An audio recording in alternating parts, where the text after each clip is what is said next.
Okay, so we're real lucky today to be invited to Matt and Tina's gym. They're both hometown competitors. They've both won a raft of regional and national titles. So we're just here to talk a wee bit about the competition and how they got involved in bodybuilding as well. Okay, so how did you get involved in the sport? Well, it's like everyone else, weight. Overweight. No, I wouldn't be Just sort of do a lot of dieting, cardio, just to help lose the weight. And you'll get to a point where you start to get sick of or just losing weight, so you find a new sport to sort of transform yourself into, so you don't go back to putting the weight back on. Yes.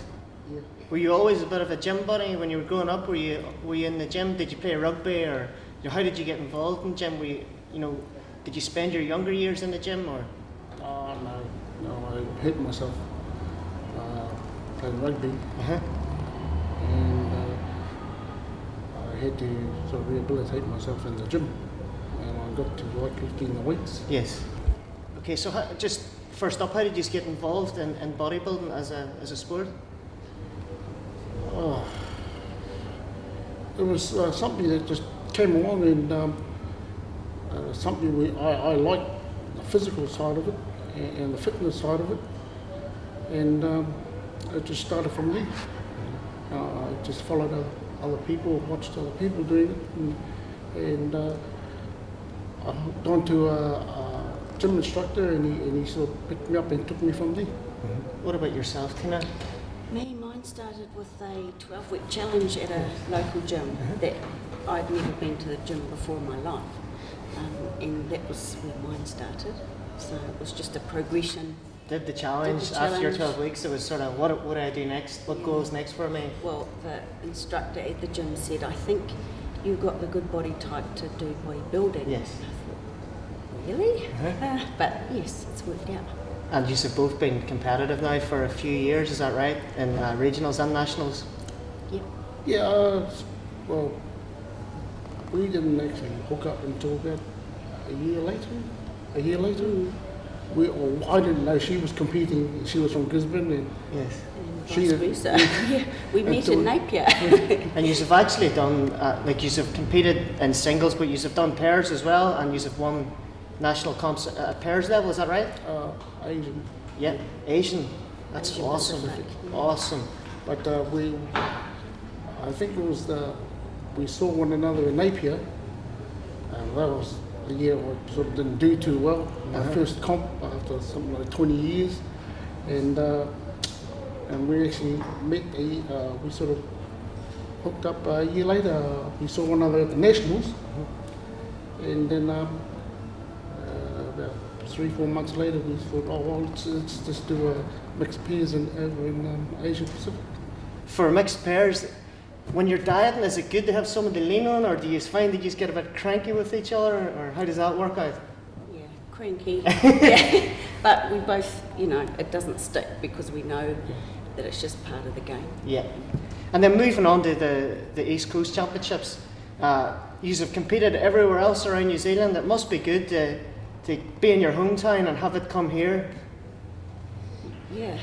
After travelling all over New Zealand to other shows, it's really good to have one here to show the Gisborneites what it's all about. Yeah. And this is the first ever officially sanctioned competition in Gisborne, is that right? Yeah. And there's a few competitors from the town, is that right? Some of them saying could be up to 20 hometown, is that right? Or in the beginning there was, but a few have dropped off. Well, that's just what I was going to ask you about. We're getting to the stage now where it's really close. Prep time's getting real important at this stage. People talk about dieting from 12 weeks out. It's not a sport, is it? It's a lifestyle. It's a real lifestyle change that you need to put in place. Is that right? Yeah. Okay. And tell us about the dieting then for a competition. How far out do you have to start thinking about diet? Well, for me, I have to do at least 3 months. Really? Yeah. And is it strict from the very start? So you're sort of lowering your carbs and.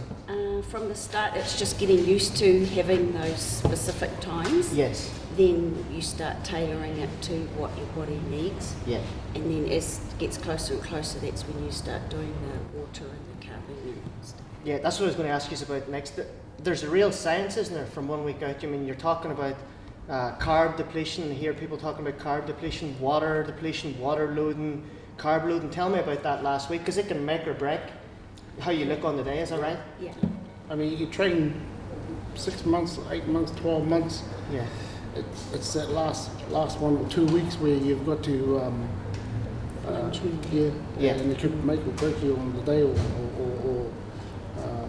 come Friday, Saturday, you change, your body changes closer as you get close to a comp, it changes, and if it's hard if you've competed a number of times, you start to know how your body, how you can tune your body into a comp.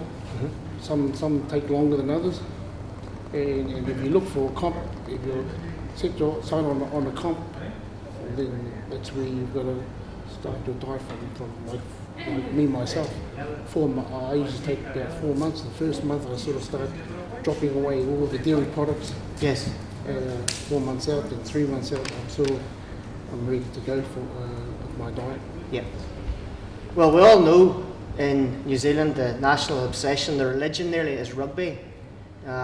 Does bodybuilding feed off that? Is it a big sport in New Zealand, or is it a growing sport?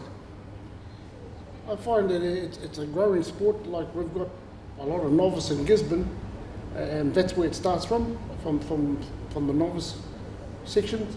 And if you can bring a lot of novice into the sport, and they can handle the diet for the first comp, you find that the majority of them will come back for the next comp. Yeah. It's just getting through the first comp. But it is a growing sport, but we don't know how it is in Gisborne because it's never been here, but everywhere else, all the other regions we've competed at, we've found that there's always been new competitors at those events. Yeah. And come nationals, it's big. It's a big day. Yeah. You go from 6 o'clock to about 1:30 in the morning. Oh goodness. Yeah. So the buzzword that you hear quite a lot around bodybuilding is diet. So we're in the place where the blood, the sweat and the tears happens, but really a large percentage of what you do on stage is a result of diet. Is that right? So is that the most important thing? Yes.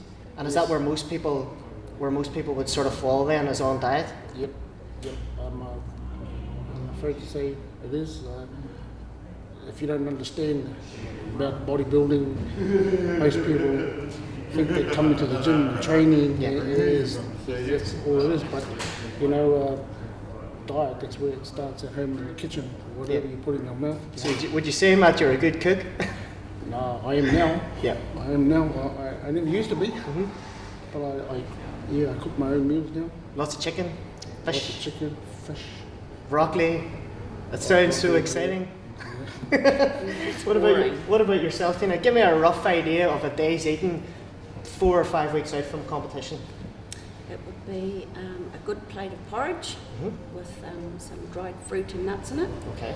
And water or milk? I have milk, but as the time gets on, it's moves to water. Yeah. Morning tea would be a couple of rice crackers with fish or chicken on. Lunch might be chicken and salad or fish and salad. Afternoon tea is pretty much the same as morning tea, and tea is meat and salad. Meat and salad. Yeah. That doesn't sound too bad. No, it's not, but it's pretty boring. It's pretty boring because it's every day the yeah. same thing. It's like Groundhog Day, just waking up and doing the same thing every day. And just quickly as well, I'll ask you about your training. Cardio in the morning, is that how it works, or? Yep. We do cardio in the morning and again in the afternoon before we do a workout. So you're training twice a day, 7 days a week? 6. Okay, and then you always have that rest day. That's all off season as well, or? Well, I train more or less 5 days a week in the off season.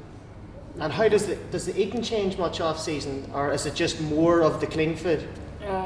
Well, you feel guilty. There's no comp, and then you decide to go and you want to, what we call a pig out, eat whatever you want to eat, but then guilt comes in and you think, damn, why did I eat this way? And there's no comp, but You still So get it, used to eh? eating That's clean. just what I was saying. It's a lifestyle, eh? Yeah. It's not. It's a sport, but it's more a lifestyle, and I guess that's what makes it so difficult. And I guess that's what makes it so rewarding. Then when you do get on stage, Oh, it's discipline as well, you know, what you're eating.